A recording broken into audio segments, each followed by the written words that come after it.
आगे एक्सीलरेट हो जाए, ये सब।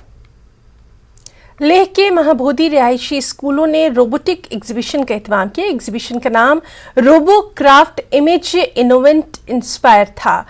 एग्जीबिशन का एहतमाम रोबोटिक्स इंडिया के ताउन से किया गया। महाबोधि के तलबा ने एग्जीबिशन के दौरान 55 से ज्यादा प्रोजेक्ट्स यहां पर पेश किए। स्कूल एडमिनिस्ट्रेशन ने स्टूडेंट्स के लिए कोडिंग की क्लासेस भी यहां पर मुतारिफ करवाई।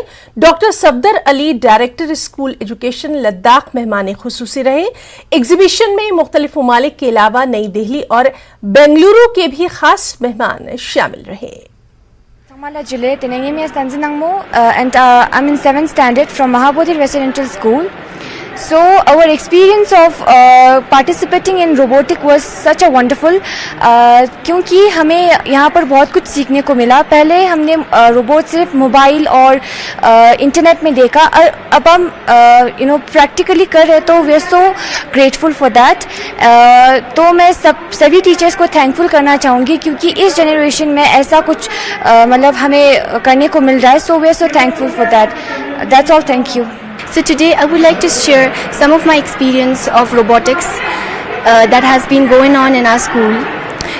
तो सबसे पहले मैं ये शेयर करना चाहती हूँ कि रोबोटिक्स में मैं फ़र्स्ट टाइम हूँ, और इससे पहले मुझे रोबोटिक्स का कोई आइडिया नहीं था कि किस तरह से हम लोग कोडिंग करते हैं, किस तरह से रोबोट्स बनाते हैं और किस तरह से उसे कंट्रोल किया जाता है।